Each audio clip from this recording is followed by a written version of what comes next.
ایران نے پاکستان کو جنگ بندی کی امریکی تجاویز کا جواب دے دیا ہے۔ امریکی تجاویز مسترد کرتے ہوئے اپنی 5 شرائط پیش کر دی ہیں۔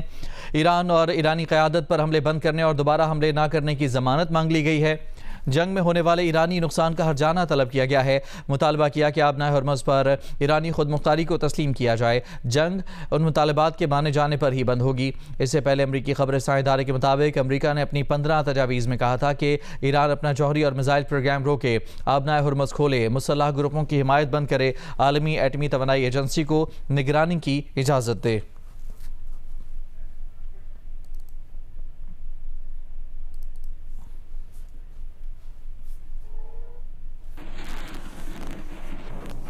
اور ادھر امریکہ نے دھمکی دی ہے کہ اگر ایران نے شکست نہ مانی تو اس پر مزید سخت حملے کیے جائیں گے۔ وائٹ ہاؤس کی ترجمان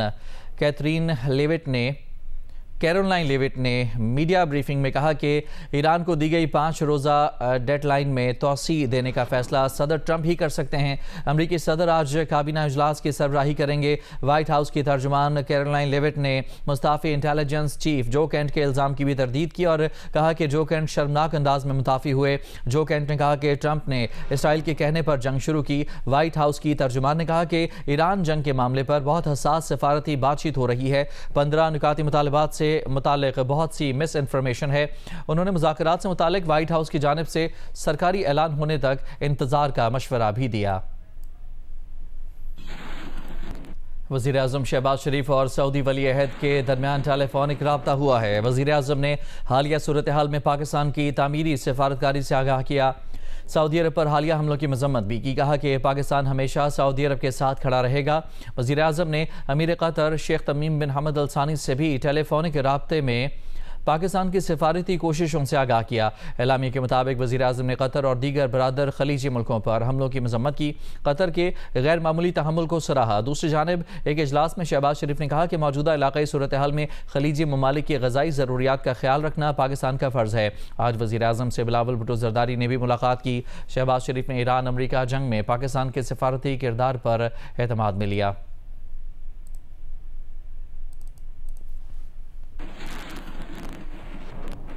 ایک طرف ایران کے ساتھ جنگ کے خاتمے کے لیے سفارتی کوششیں جاری ہیں تو دوسری جانب امریکہ نے مشرق وسطی میں 2000 پیرا ٹروپرز تعینات کرنے کا فیصلہ کیا ہے۔ معاملے سے باخبر امریکی حکام نے امریکی اخبار سے گفتگو میں بتایا کہ پینٹاگون نے فوج کی 82ویں ایئر بورن ڈویژن کے تقریباً 2000 اہلکاروں کو خطے میں بھیجنے کا حکم دیا ہے۔ ذرائع کے مطابق ان فوجیوں کی تعیناتی کا مقصد صدر ڈونلڈ ٹرمپ کو مزید عسکری آپشنز فراہم کرنا ہے، ایسے وقت میں جب ایران کے ساتھ ممکنہ مذاکرات پر غور کیا جا رہا ہے۔ پیرا ٹروپس کی تعیناتی کو اہمیت کی نظر سے دیکھا جا رہا ہے۔ میڈیا رپورٹس کے مطابق امریکہ نے پاکستان کے ذریعے ایران کو جنگ کے خاتمے کے لیے 15 نکاتی منصوبہ بھی پیش کیا ہے، تاہم ابھی تک اس پر ایران کا باضابطہ رد عمل سامنے نہیں آیا ہے۔ امریکی حکام کا کہنا ہے کہ ابھی یہ واضح نہیں کہ پیرا ٹروپس کو خطے میں کس مقام پر تعینات کیا جائے گا، تاہم امکان ہے کہ انہیں ایسے مقام پر رکھا جائے گا جہاں سے ایران کو ہدف بنایا جا سکے۔ اس سے پہلے مختلف اوقات میں گفتگو کرتے ہوئے صدر ٹرمپ کہہ چکے ہیں کہ وہ ایران میں زمینی فوج بھیجنے کے امکان کو مسترد نہیں کرتے۔ 82ویں airborne division immediate response force کا حصہ ہے جو دنیا میں کہیں بھی 18 گھنٹوں کے اندر تعینات ہونے کی صلاحیت رکھتی ہے۔ دانیال سید، جیو نیوز۔ پاسداران انقلاب کا ایرانی فضائی حدود میں F-18 سمیت 2 امریکی جنگی جہازوں کو مار گرانے کا دعویٰ۔ روسی میڈیا نے ایرانی پاسداران انقلاب کی جانب سے دونوں امریکی لڑاکا طیاروں کو نشانہ بنانے کی ویڈیو بھی جاری کر دی ہے۔ اس سے پہلے گزشتہ دنوں امریکی لڑاکا طیارہ F-35 بھی نشانہ بنایا گیا تھا۔ امریکی میڈیا گزشتہ دنوں ایران جنگ میں امریکہ کے کم از کم 16 طیاروں کو نقصان کی خبر نشر کر چکا ہے۔ ایران نے آبنائے باب المندب میں نیا محاذ کھولنے سے بھی خبردار کر دیا۔ ایرانی فوجی ذرائع کے حوالے سے نیوز ایجنسی نے کہا ہے کہ ایرانی علاقوں پر حملے جاری رہے تو آبنائے باب المندب میں نیا محاذ کھل سکتا ہے۔ باب المندب یمن کے نزدیک آبی گزرگاہ ہے جو بحیرہ احمر کو خلیج عدن سے ملاتی ہے۔ یمن کا حوثی اکثریتی گروپ انصار اللہ آبنائے باب المندب میں حملے کرتا رہا ہے۔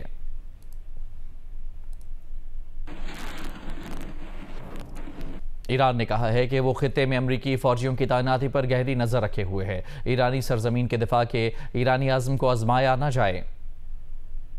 ایرانی پارلیمنٹ کے اسپیکر محمد باقر قالیباف نے ایک بیان میں کہا ہے کہ ایران خطے میں امریکی سرگرمیوں اور خاص طور پر امریکی فوجیوں کی تعیناتیوں پر گہری نظر رکھے ہوئے ہے۔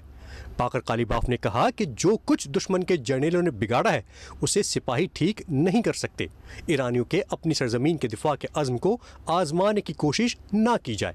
اس سے پہلے ایرانی فوج کے ترجمان ابراہیم ذوالفقاری نے کہا تھا کہ امریکہ اپنی شکست کو معاہدے کا نام نہ دے۔ خطے میں استحکام ایرانی افواج کی طاقت سے ہی ممکن ہے۔ بہت جلد خطے میں امریکی سرمایہ کاری کے آثار ختم ہو جائیں گے۔ اسی دوران ممکنہ ایران امریکہ مذاکرات پر بات کرتے ہوئے ترجمان ایرانی وزارت خارجہ اسماعیل بقائی نے مصالحت کے لیے پاکستان کی کوششوں کو سراہا۔ انہوں نے کہا کہ ایرانی وزیر خارجہ عباس عراقچی پاکستانی وزیر خارجہ اسحاق ڈار سمیت دیگر ملکوں کے سفارتکاروں سے رابطے میں ہیں۔ ترجمان نے کہا یہ بہت فطری بات ہے کہ ایران کے پڑوسی ممالک اور خطے کے دیگر ممالک خطے کی موجودہ صورتحال پر فکر مند ہیں۔ ہر کوئی اپنے اپنے طور پر کوشش کر رہا ہے کہ کسی نہ کسی طرح امن بحال ہو سکے۔ انہوں نے تصدیق کی کہ ایران دیگر ملکوں سے ملنے والے پیغامات کا جواب دے رہا ہے، تاہم کہا کہ ایران کا موقف واضح ہے کہ وہ اپنا دفاع جاری رکھے گا۔ دنیا کو پتہ ہونا چاہیے کہ جنگ امریکہ اور اسرائیل نے شروع کی تھی اور وہ جنگ تاحال جاری ہے۔ ایسے میں سفارتکاری کے امریکی دعووں پر یقین کرنا مشکل لگتا ہے۔ پاکستان میں ایران کے سفیر رضا امیر مقدم نے ایک بار پھر ایران امریکہ براہ راست مذاکرات کی تردید کی۔ کہا پاکستان سمیت کچھ دوست ممالک تہران اور واشنگٹن میں مذاکرات کی راہ ہموار کرنے کی کوشش کر رہے ہیں۔ امید ہے کہ یہ کوششیں ایران پر مسلط کردہ جنگ کے خاتمے میں مددگار ثابت ہوں گی۔ راحل سلمان، جیو نیوز۔ پاکستان کے اعلیٰ سیکیورٹی عہدیدار کا کہنا ہے کہ پاکستان نے ایرانی وزیر خارجہ سے رابطہ کیا ہے۔ برطانوی خبر ایجنسی رائٹرز کے مطابق پاکستانی اعلیٰ سیکیورٹی عہدیدار کا کہنا ہے کہ پاکستان اب بھی ایران کے باضابطہ جواب کا انتظار کر رہا ہے۔ خبر ایجنسی کے مطابق ایک اور پاکستانی ذرائع کا یہ کہنا ہے کہ ایران نے آج رات جواب دینے کا بتایا ہے۔ میڈیا ایران کا انکار رپورٹ کر رہا ہے، لیکن ہمیں ایران سے کوئی سرکاری تصدیق نہیں ملی۔ ہم انتظار کر رہے ہیں، وہ سب زیر زمین ہیں اور رابطہ کرنا ایک بڑا چیلنج ہے۔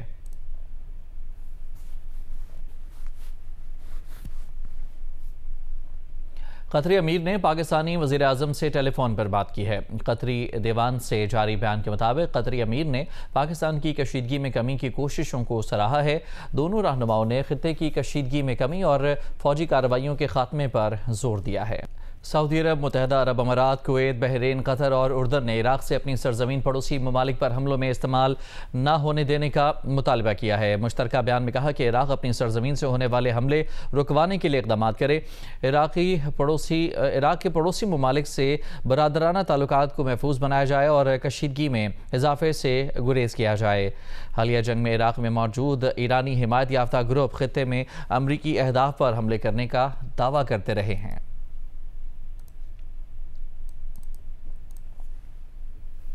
اقوام متحدہ میں پاکستان کے سابق مندوب منیر اکرم کا کہنا ہے کہ ایران اور امریکہ مذاکرات کے لیے پاکستان کی کوشش کر رہا ہے، تاہم انہیں کوئی معاہدہ ہونے کا امکان نظر نہیں آ رہا۔ سابق سیکرٹری خارجہ اعزاز چودھری نے کہا کہ اگر ایران آبنائے ہرمز کھول دے اور امریکہ ایران سے معاشی پابندیاں اٹھا لے تو پھر کوئی نہ کوئی سمجھوتا ممکن ہے۔ ان خیالات کا اظہار انہوں نے جیو نیوز کے پروگرام کیپٹل ٹاک میں کیا۔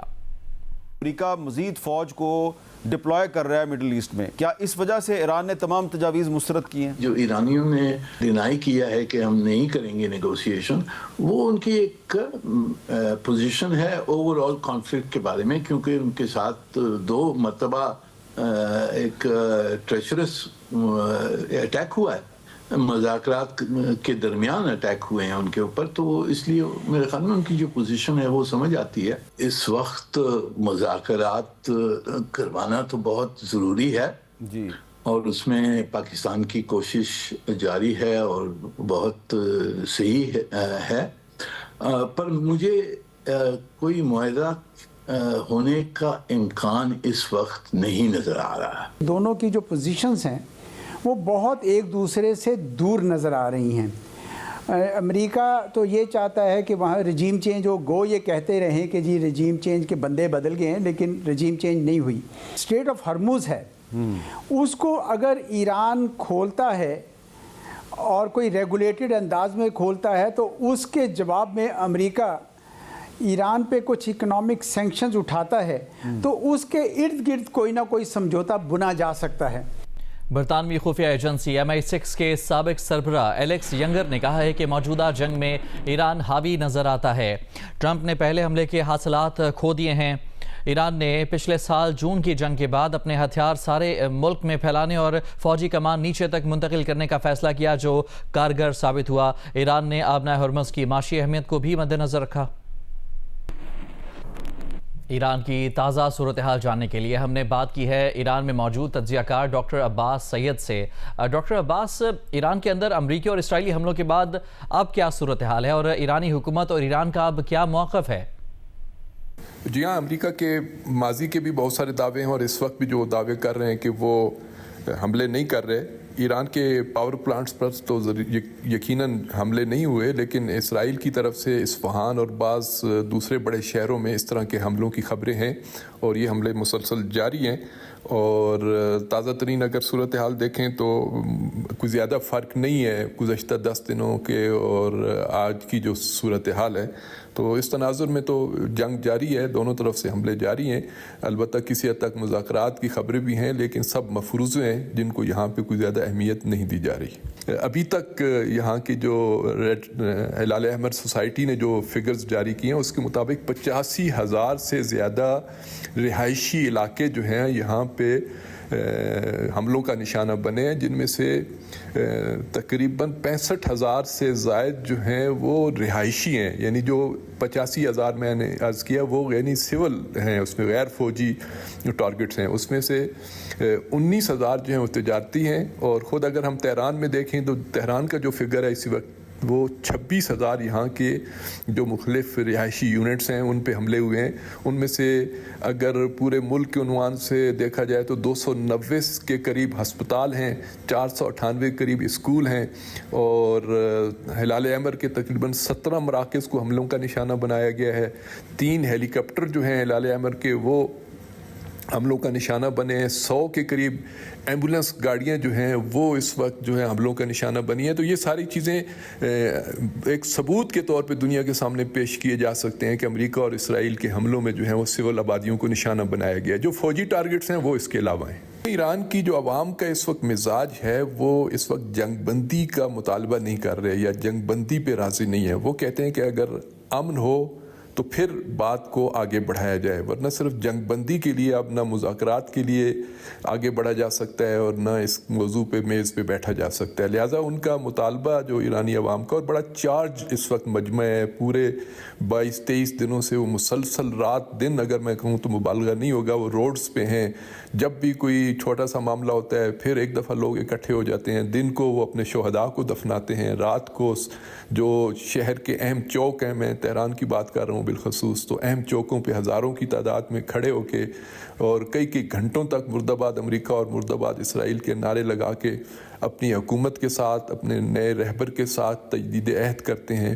اور وہاں پہ بھی ان کا مطالبہ یہ ہے کہ اب جنگ رکنی نہیں چاہیے بلکہ امن ہو، اور اگر امن ہو تو سب کے لیے ہو، یہ نہ ہو کہ ایران کے لیے تو نامنی ہو خطے میں اور باقی سارے امن سے رہیں۔ تو یہ ایرانی عوام کا مطالبہ ہے کہ اگر ایران کے لیے اب سیکیورٹی اور امن نہیں ہوگا تو پھر کسی کے لیے بھی نہیں ہونا چاہیے۔ ایران نے حملے جاری رکھنے کی صورت میں آبنائے باب المندب میں نیا محاذ کھولنے سے خبردار کر دیا۔ ایرانی خبر ایجنسی کے مطابق ایرانی فوجی ذرائع کا کہنا ہے کہ ایرانی علاقوں اور جزائر پر حملے جاری رہے تو ایران آبنائے باب المندب میں نیا محاذ کھول سکتا ہے۔ باب المندب یمن کے نزدیک آبی گزرگاہ ہے جو بحیرہ احمر کو خلیج عدن سے ملاتی ہے۔ یمن کا حوثی اکثریتی گروپ انصار اللہ آبنائے باب المندب میں حملے کرتا رہا ہے۔